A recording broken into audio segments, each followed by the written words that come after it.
సాయంకాల సమయం హైదరాబాద్ సిటీలోని ఒక గేటెడ్ కమ్యూనిటీలో ఒక పక్క గుబురుగా పెంచిన చెట్ల మధ్య పచ్చని పచ్చికతో చిన్న పార్క్. చల్లని వాతావరణంలో సేద తీరడానికి కాలిబాట పక్కగా ఏర్పరిచిన సిమెంట్ బెంచీపై ఒంటరిగా కూర్చుని ఉంది 50 ఏళ్లకు పైబడిన అమృతవల్లి. ఒంటరితనం అనుభవిస్తూ తన గడిచిన జీవితం నెమరవేసుకోసాగింది. ఈ ఒంటరితనం తనను వీడక ఎప్పుడూ వెన్నంటి ఉంటున్నదే. ఈ రోజుకీ వదలక తీరని మనోవేదన కలిగిస్తున్నదే. మధ్యతరగతి ఉద్యోగస్తులైన దంపతులకు తను ఒక్కగానొక్క కూతురు. తన బాల్యం మరో తోబుట్టువు తోడు లేకుండానే గడిచింది. అమ్మా, నాన్న ఆఫీసులకు వెళితే బిక్కుబిక్కుమంటూ ఇంట్లో ఒంటరిగానే గడిపేది. స్కూల్లో స్నేహితురాళ్ళు తమ తమ కుటుంబాల్లో జరిగే సరదా ఆటలు, మాటల కబుర్లు చెబుతూ ఉంటే అలాంటి అనుభవాలు, అనుభూతులు తనకు లేవే అని ఎంతో దిగులు పడేది. తనకు ఇంటికంటే స్కూలులోనే కాలక్షేపం బాగా జరిగేది. అందుకే స్కూలు ఎప్పుడూ మానకుండా శ్రద్ధగా చదువు సాగించింది. ఆ పైన డిగ్రీ, బీఈడీ కూడా పూర్తి చేసి తనకు ఇష్టమైన ఉపాధ్యాయ వృత్తిలో చేరింది. అలా నలుగురి మధ్యలో స్కూలు వాతావరణంలో పిల్లల మధ్య ఇష్టంగా గడుపుతూ చాలా ఆనందంగానే గడిపింది అప్పటి ఆ దినాలు. ఆ తర్వాత యుక్త వయసులో కెమికల్ ఇంజనీర్ కరుణాకర్ రావుతో వివాహం అయిన తర్వాతైనా భర్త సాహచర్యంలో సంసార జీవితంలోనైనా ఒంటరితనం విముక్తి కోసం కన్న కలలు, ఆశలు ఎండమావిగానే ముగిశాయి. భర్తకు నైట్ డ్యూటీలు, ఆఫీస్ టూరులు, తనకేమో పగటిపూట ఉద్యోగంతో జీవితం అనాసక్తంగా సాగింది తప్ప తను ఆశించిన విధంగా దాంపత్య జీవితం లేదు. భర్త కూడా సంసార జీవితం అంటే యాంత్రికంగా గడిపాడే గాని బాంధవ్య బంధాల పట్ల పెద్దగా ఆసక్తి, అనురక్తి కలిగినట్లు ఎన్నడూ ప్రవర్తించలేదు. ఎలాంటి అనుభూతులు లేకుండానే ఒక బిడ్డకు తల్లి కూడా అయింది. కొడుకు వివేక్‌ను అల్లారు ముద్దుగా, ప్రాణప్రదంగా పెంచి పెద్ద చేసింది. కొడుకుకు 7, 8 ఏళ్ల వయసున్నప్పుడు జరిగిన ఒక సంఘటన తనకు బాగా జ్ఞాపకం.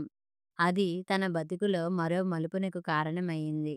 వివేక్ చదువుతున్న కార్పొరేట్ స్కూల్ ప్రిన్సిపాల్ తనను పిలిచి చెప్పిన విషయం. వివేక్ తరగతి సోషల్ టీచర్ కుటుంబం అనే పాఠం బోధించే సందర్భంగా ఫ్యామిలీ ఫోటో తీయించుకు రమ్మంటే మీ చిన్నారి వివేక్ చెప్పిన సమాధానం, కుదరదు టీచర్, మా నాన్నకు నైట్ డ్యూటీలు, అమ్మకు పగలు ఆఫీసు, సోమవారాల్లో సెలవు, నాన్నకు బుధవారాలు ఆఫ్, మరి నాకేమో ఆదివారం సెలవు అంటూ మీ ఇంటి పరిస్థితిని వివరిస్తూ అమాయకంగా తెలియజేశాడు. అలా అయితే పిల్లవాడి భవిష్యత్తు ఎలా అంటూ విషయం విశదపరిచి బాగోగులు నచ్చచెప్పి తనకు కనువిప్పు కలిగించింది. వెనువెంటనే బాధ్యతగా భావించి తను చేస్తున్న ఉద్యోగానికి రాజీనామా చేసి ఇంటికి కొడుకు వివేక్ బాగోగులు పెంపకానికే పూర్తిగా అంకితమైంది. ఆ తర్వాతంతా వివేక్‌ను మంచిగా చదివించి సాంకేతిక పట్టభద్రుడై పెద్ద కంపెనీలో మంచి జీతంతో స్థిరపడే వరకు వెన్నుదన్నుగా నిలిచి పెంచింది. తన భర్తకు ఏమంత తీరిక, వీలు చిక్కకపోయినా అతన్ని అనుకోవలసిన పని మాత్రం ఏముంది? అతని ఉద్యోగ విధులు, ధర్మం, బాధ్యతలు అలాంటివి. డ్యూటీ షిఫ్టులు, తరచూ టూర్ల ప్రయాణాలతో కాలక్రమేణా అతని ఆరోగ్యం కూడా దెబ్బతింటూ వచ్చింది. ఆర్థికంగా ఎంత ఎదిగినా, ఆస్తులు కూడబెట్టగలిగినా పదవీ విరమణ వయసు వరకు కొనసాగలేకపోయాడు. అనేక ఆరోగ్య సమస్యలు, రుగ్మతలతో స్వచ్ఛంద పదవీ విరమణ చేసి పిన్న వయస్కుడుగానే కొడుకును తనను ఒంటరులను చేసి వెళ్ళిపోయాడు. అటుపైన తనది మళ్ళీ ఒంటరి జీవితం. కొడుకు పై చదువులకై వేరే చోటికి యూనివర్సిటీ, కాలేజీకి వెళ్ళినా తిరిగి ఒంటరితనం భరించలేక కాలక్షేపం కోసమని ఎప్పుడో మానేసిన ఉద్యోగంలో చేరి ఏడాది క్రితం వరకు బాధ్యతగా విధులు నిర్వర్తించింది. ఏడాది క్రితమే కొడుకు వివేక్ తోటి ఉద్యోగస్తురాలు మాధురిని ఇష్టపడితే ప్రేమ వివాహం కూడా జరిపించి ఒక ఇంటివాడిని చేసింది. దంపతులు తమ కొత్త కాపురానికి హైదరాబాదులో, ప్రస్తుతం ఇప్పుడుంటున్న కమ్యూనిటీలోనే ఒక బహుళ అంతస్తుల భవనం 10వ అంతస్తులో 3 పడక గదుల ఫ్లాట్ తీసుకున్నారు. తనను కూడా వచ్చేయమని కోరితే కాదనలేక కొడుకు సంసారానికి సహాయంగా ఉండొచ్చని వచ్చి చేరింది. కొడుకు, కోడలు డ్యూటీకి వెళ్ళిన తర్వాత తనకు ఒంటరిగా ఇంట్లో ఉండి గడపటం తప్పటం లేదు. ఇలా ఆలోచనలు, పాత అనుభవాల జ్ఞాపకాలు మనసులో సుళ్ళు తిరుగుతూ చూస్తుండగా పొద్దువాలి చీకటి పడిపోయింది. కొడుకు, కోడలు వచ్చే వేళయిందని హడావిడిగా లిఫ్ట్ వైపు నడిచింది అమృతవల్లి. ఆనాటికి దినచర్య సాయంత్రం వాహ్యాలు ముగించుకొని ఫ్లాట్‌లోకెళ్ళి కాఫీ, పలహారాలు సిద్ధం చేసి కొడుకు, కోడల రాక కోసం ఎదురుచూడసాగింది. వాళ్ళు రాగానే కాఫీ తాగి తిరిగి ఫ్రెష్‌గా తయారయ్యి అరగంటలోనే హడావిడిగా బయటకు వెళుతూ వివేక్ తల్లితో, "అమ్మా! మేం బయట చిన్న పార్టీకి వెళ్తున్నాం. తిరిగి వచ్చేసరికి ఆలస్యం కావచ్చు. నువ్వు భోంచేసి పడుకో. మా కోసం ఎదురు చూడకు" అని చెప్పి మారు మాటకైనా ఎదురు చూడకుండా వెళ్ళిపోయారు. ఇదేమీ కొత్త అనుభవమేమీ కాదు తనకు. వాళ్ళ ఆఫీస్ నుంచి వస్తారు. స్థిమితంగా 4 కబుర్లు, ముచ్చట్లతో కలిసి భోజనాలు చేయొచ్చని తాను ఎదురు చూడడం. అదేమీ పట్టనట్టుగానే రాగానే రెడీగా ఉన్న పలహారం, కాఫీ కానిచ్చి వారి గదిలోకెళ్ళి వారి వారి సొంత పనుల్లో మునగడమో, విశ్రమించడమో తప్ప తనతో తీరిగ్గా కలిసి ముచ్చటిస్తూ గడిపిన సందర్భాలు వేళ్ళ మీద లెక్కించుకోవాల్సిందే. అసలు తప్పంతా తనదే. కొత్త సంసారం. వాళ్ళంతట వాళ్ళు కుదుటపడి స్థిరపడకుండానే వాళ్ళు వచ్చేయి అనగానే రావడం మొదటి పొరపాటు. కొడుకుతో కలిసి ఉండొచ్చు కదా అనే ఆశతో అక్కడి తన ఒంటరి జీవితం, ఉద్యోగం వదిలి ఇక్కడికొచ్చి ఇంటి బాధ్యతనంతా తలకెత్తుకోవటం మరో తప్పు. అదే అదునుగా చూసి కోడలి పిల్ల తన ఇంటి బాధ్యత పూర్తిగా విస్మరించి ప్రవర్తించటం తనకు నిత్యం వేదననే మిగులుస్తోంది. మరోపక్క కోడలు మాధురి అత్తగారనే మర్యాదైనా చూపకపోగా, కనీస మన్నన, ఆప్యాయత కూడా కనబరచకపోవటం మరింత ఎక్కువ బాధిస్తోంది. దానికి తోడు తనతో అవసరమైనప్పుడల్లా భర్త ద్వారానే తెలియపరచడం, మధ్యవర్తిగా వివేక్‌తోనే కబురు పంపడం లాంటివి చాలా చికాకు కలిగిస్తున్నాయి. వంట ఇంటి బాధ్యతలో కొంతైనా కోడలికివ్వాలనే తలంపుతో ఉదయం పూట ఆఫీసులకు తీసుకెళ్లే టిఫిన్ బాక్సుల వ్యవహారం చూడ్డం అంత తొందరగా తన వల్ల కావటం లేదని చెబితే, సరే అయితే అలాగేలే అని ఆ రోజు నుంచి ఆఫీస్ క్యాంటీన్‌లోనే తింటున్నారు. కోడలు మాధురి వంటిల్లు వైపు చూసింది లేదు. తన కోసమైనా ఇంట్లో ఒంటరిగా వంట చేసుకునే శ్రమ, రోజంతా ఒంటరిగా గడపటం తప్పటం లేదు. అందుకే తానిలా బయట ప్రపంచం, వాతావరణం చూడ్డానికైనా వీలవుతుందనే సాయంత్రాలు కిందకి దిగి కాసేపు పార్కులో గడపటం అలవాటు చేసుకుంది. ఒకరోజు పార్కుకు రావటం కొంచెం ఆలస్యం అయింది. తాను రోజూ విశ్రమించే బెంచీ మీదే వేరే ఎవరో కూర్చొని ఉండటం చూసిన తాను అల్లంత దూరంలోనే ఆగిపోయింది. అది గమనించిన ఆ పెద్ద మనిషి, "రండి కూర్చోండి. రోజూ ఈ స్థలంలో మిమ్మల్ని చూస్తూనే ఉన్నాను. ఆలస్యమైతే ఈరోజు రారనుకున్నాను" అంటూ సాదరంగా ఆహ్వానించి లేచి నిలబడ్డాడు. దానికి తబ్బిబ్బయి, "లేదు లేదు మీరు కూర్చోండి. నేనా పక్కగా కూర్చుంటాను లెండి" అంటూ మొహమాటంగా ఇంకోవైపు చివర ఒదిగి కూర్చుంది. నా నడక ప్రదక్షిణాలు ఇప్పుడే పూర్తయ్యాయి. నేను కొన్నాళ్లుగా రోజూ ప్రతి ప్రదక్షిణలోనూ మిమ్మల్నిక్కడ ఒంటరిగా కూర్చొని ఉండడం చూస్తూనే ఉన్నాను. మీరు ఇక్కడకు కొత్తగా వచ్చారా? అంటూ వివరం అడిగాడు. అవునండి. కొన్ని నెలల క్రితమే మా అబ్బాయి వివేక్ దగ్గరకు వచ్చాను. రెండవ బ్లాకు 10వ అంతస్తులో ఉంటున్నాము చెప్పింది. అలాగా నేను మీ వెనకే 4 బ్లాక్‌లో 6 అంతస్తులోనే ఉంటాను ఒంటరిగా. నా పేరు ఆనందరావు. Retired physics లెక్చరర్‌ని. 3 ఏళ్లుగా భార్య వియోగిని. పిల్లలిద్దరికూ పెళ్లిళ్లయిపోయి అబ్బాయి అమెరికాలో, అమ్మాయి ఢిల్లీలో ఉంటారు. ఇదండీ క్లుప్తంగా నా పరిస్థితి అంటూ తన వివరణ ఇచ్చాడా పెద్ద మనిషి. ఇన్నాళ్లకు స్నేహపాత్రంగా మాట్లాడే ఒక వ్యక్తి తారసపడినందుకు తన మనసు ఎంతో సంతోషపడింది ఆనాడు. అప్పటినుంచి అక్కడే ఆయన తరచూ తారసపడుతూ, పలకరించి మాట్లాడుతూనే ఉన్నాడు కలుపుగోలుగా. మనిషి మర్యాదస్తుడు. గౌరవించి స్నేహపూర్వకంగా మాట్లాడే మనిషి కావడంతో తను కూడా సంభాషణ కొనసాగిస్తోంది కాలక్షేపంగా. సాయంత్రాలు అలా మరో వ్యక్తితో మాటామంతీ సాగడంతో తన ఒంటరితనానికి ఒకంతసేపు ఎంతో కొంత ఆటవిడుపు దొరికినట్టయి సంతోషంగానే ఉంది. వారాంతాల్లో శని, ఆదివారాలలో కూడా కొడుకు, కోడలు తనతో గడిపేది తక్కువే. వారికి జంటగా గడిపే విలాస విహార ప్రోగ్రాంలే ఎక్కువ. తాను ఇంటిలో ఒంటరిగా ఉంటానన్న ధ్యాసే వారికి ఉన్నట్టు తోచదు.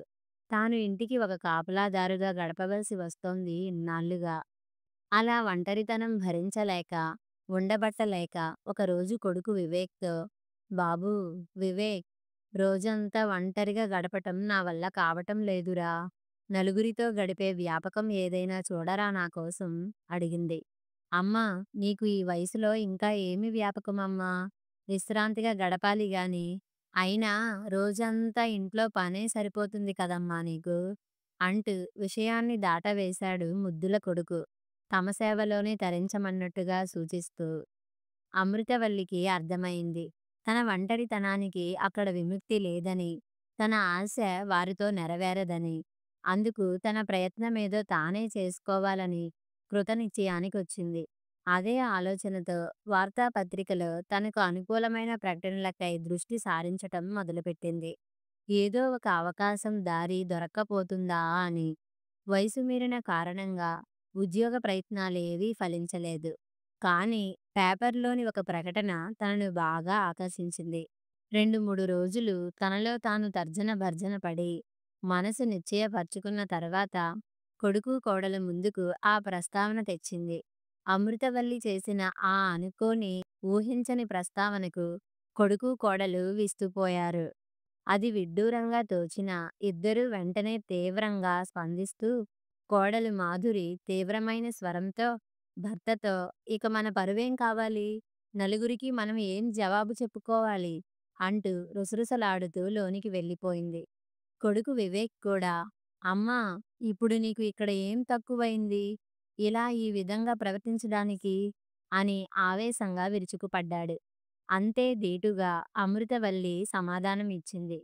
"తక్కువైంది ప్రేమ, అభిమానం, ఆప్యాయత, కలుపుగోలుగా కలిసిమెలిసి మెలగడం అన్నీ తక్కువై నేను ఏకాకిగా, ఒంటరి భావనతో మసలవలసి రావడం నాకు చాలా కష్టంగానే ఉంది. అందుకే ఈ సన్నాహ ప్రయత్నం" అంటూ చేతిలో అడ్రస్ కాగితాన్ని మరోసారి చూసుకుంటూ ఆ వయోజన పరిచయ వేదిక, తోడు నీడ, నగర సాంస్కృతిక పరిషత్ హాల్‌లో ఉన్న ప్రదేశం చేరుకోవడానికి బయలుదేరింది. స్నేహాన్ని ఇతరులతో పంచుకోవడానికి, ప్రేమను ఇచ్చిపుచ్చుకోవడానికి మనోపాజ్ లేదుగా మరి. అమృతవల్లి వేదిక వద్దకు చేరేసరికి అప్పటికే ఎంతోమంది ఆడ, మగ వయోజనులు చేరి సభలో సభ్యులుగా పేర్లు నమోదు చేసుకుని కూర్చొని ఉన్నారు. తను కూడా పేరు నమోదు చేసుకున్న కాసేపటికే వేదిక మీద ఒక్కొక్కరి స్వీయ పరిచయాల కార్యక్రమం మొదలయ్యింది. మొదట పరిచయ వేదిక లక్ష్యాలు, ప్రాధాన్యాలు సమావేశకర్తలు వివరించిన తర్వాత కార్యకర్తలు ఒక్కొక్కరిని పిలుస్తూ స్వీయ పరిచయం చేసుకోమని కోరారు సభ్యులను. అమృతవల్లికి ఆశ్చర్యంగా ఆ సభలో అంతకు ముందు తనకు పరిచయం ఉన్న ఆనందరావు గారు కూడా ఎదురుపడ్డారు. ఇద్దరూ కాస్త బిడియపడుతూనే ఒకరినొకరు పలకరించుకున్నారు.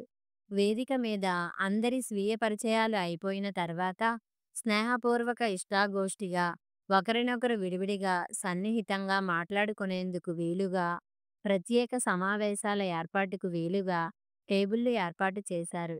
ఆనందరావుతో ముందే కొంత పరిచయం ఉండడంతో అక్కడ అలా కలుసుకోవడం ఇద్దరికీ కొంత వింతగానే అనిపించినా మరింత చనువుగా, ఆప్యాయంగా, అన్యోన్యంగా, అరమరికలు లేకుండా తమ పరిస్థితులు, శేష జీవితంపై తమకున్న ఆశలు, ఆకాంక్షలనన్నీ వివరంగా మాట్లాడుకొని ఒకరినొకరు అర్థం చేసుకునే వీలు కల్పించిందా సమావేశం. తిరుగు ప్రయాణంలో ఇద్దరూ కలిసే కమ్యూనిటీకి చేరుకున్నారు. ఆనందరావు గారు మొదటిసారిగా తన ఇంటికి తీసుకెళ్లి స్వయంగా ఆతిథ్యమిచ్చారు. ఒంటరివాడైన ఇల్లు చాలా శుభ్రంగా ఉంది. ఇంట్లో ఫర్నిచరు, గోడల మీది అలంకరణ ఆయన జీవనశైలిని, అభిరుచిని తెలియజేస్తూ ఎక్కడవక్కడ అమర్చినట్టుగా ఉన్నాయి. వాటన్నింటినీ ఆకర్షణీయంగా నిత్యం కాపాడుతున్న రావుగారిని అభినందించకుండా ఉండలేకపోయింది అమృతవల్లి. దానికి రావుగారు సమాధానంగా, దానిదేముందండి, ఒంటరిగాన్ని. ఇంట్లో ఉన్న చాలా వాటిని రోజూ ఉపయోగించేదే తక్కువ. ఏదో ఒక మూల ఏకాకిగా, పాత జ్ఞాపకాలతో కాలక్షేపం చేయడంతోనే సరిపోతుంది నాకు. నా భార్య, పిల్లలు ఉండగా ఇల్లు కలకలలాడుతూ సందడిగా ఉండేది. ఈ వయసులో ఈ పరిస్థితి నుండి బయటపడి, మళ్ళీ మంచితోడు సంపాదించి గడపాలనే ఆలోచనతో అక్కడికి వచ్చాను.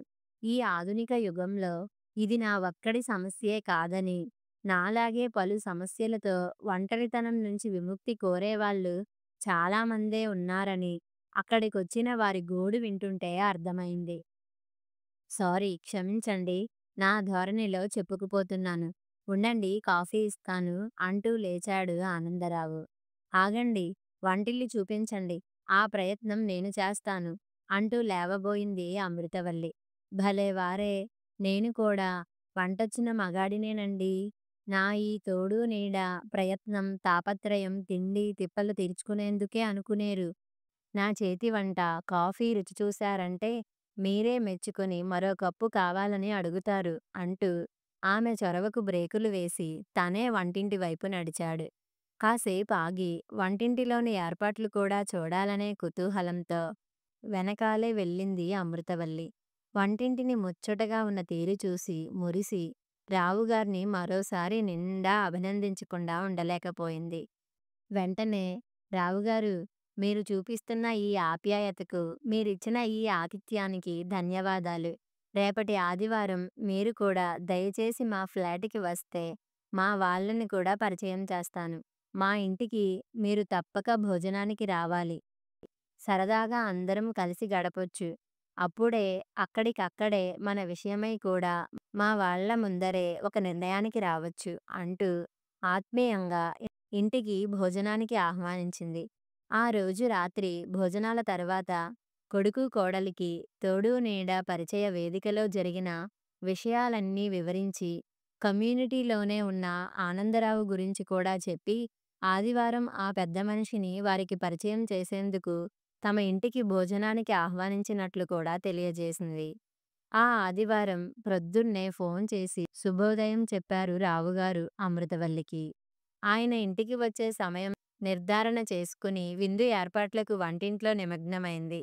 రావుగారు వస్తానన్న సమయం చెప్పి ఇంట్లో వాళ్లను తయారుగా ఉండమని అలర్ట్ చేసింది. తల్లి హడావిడికి కాస్త చిరాకుగానైనా ముభావంగా ఆయన రాక కోసం ఎదురుచూస్తూ గడిపారా భార్యాభర్తలు. సరిగ్గా చెప్పిన సమయానికి వచ్చి తలుపు తట్టారు రావుగారు. వివేక్ తలుపు తీసి నిండైన పెద్ద మనిషిని సాదరంగా లోపలికి ఆహ్వానించాడు. హలో వివేక్, నిన్నిలా కలవడం చాలా సంతోషం. మీ అమ్మగారు మీ విషయాలన్నీ చెప్పారు. మంచి స్థితిలో ఉన్నావని. నా కొడుకు తరుణ్ వయసు వాడివే. నిన్ను చూస్తుంటే వాడే గుర్తుకొస్తున్నాడు. వాణ్ణి చూసి ఏళ్ళు గడుస్తున్నాయి. వాళ్ళమ్మ పోయినప్పుడు 3 ఏళ్ల క్రితం వచ్చాడు అమెరికా నుంచి.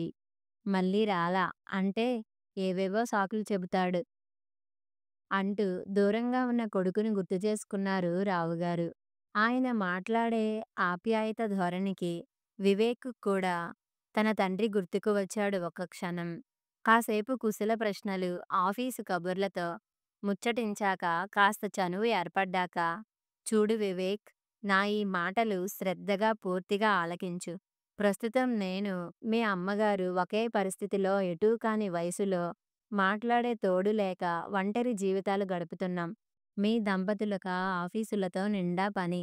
పైగా వయసులో తరాల భేదం, జీవన వ్యత్యాసం. మీ అమ్మగారిని చాలా రోజులుగా సాయంకాలాలు కింద పార్కులో ఒంటరిగా ఆలోచిస్తూ దిగులుగా ఉండడం చూస్తున్నాను. నా పరిస్థితి కూడా అంతే.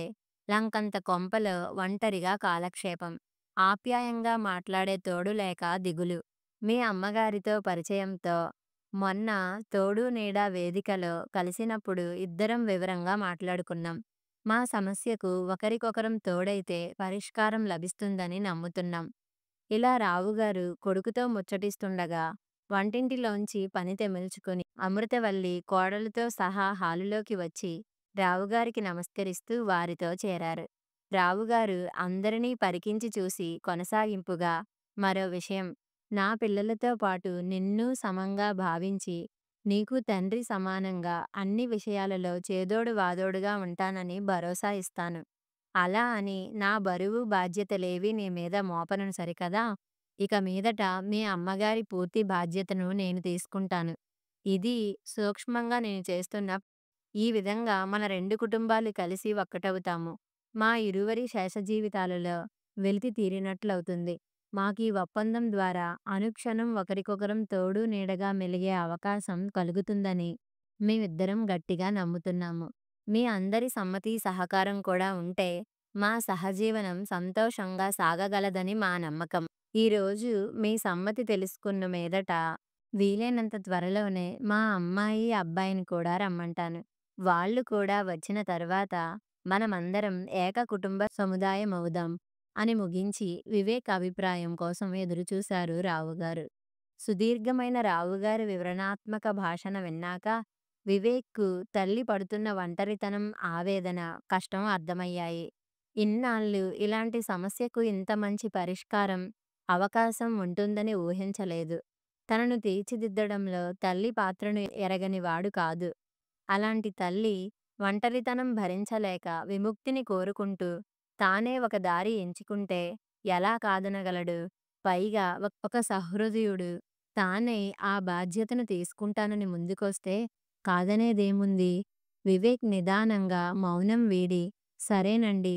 తండ్రిలాంటి మీరు ఇంత చెప్పిన తర్వాత మాకు మాత్రం అమ్మ సంతోషం కంటే మించి కోరుకునేదేముంది? అమ్మ, మీరు శేషజీవితాన్ని స్నేహితులుగా తోడు నీడై సంతోషంగా గడపగలరని మీ మాటలతో నమ్మకం కుదిరింది. నేను మీ ఇద్దరి ఒప్పందాన్ని మనస్ఫూర్తిగా అంగీకరిస్తూ మిమ్మల్ని మా కుటుంబంలోకి గౌరవంగా ఆహ్వానిస్తున్నాను. రావుగారికి వంగి నమస్కరించాడు వివేక్. మాధురి కూడా మరో మాట లేకుండా అంగీకారంగా చిరునవ్వుతో అభినందనలు, శుభాకాంక్షలు తెలియజేసింది. ఆ పైన అందరూ కలిసి సరదా కబుర్లు చెప్పుకుంటూ అమృతవల్లి చేతివంట విందు భోజనం ఆరగించారు.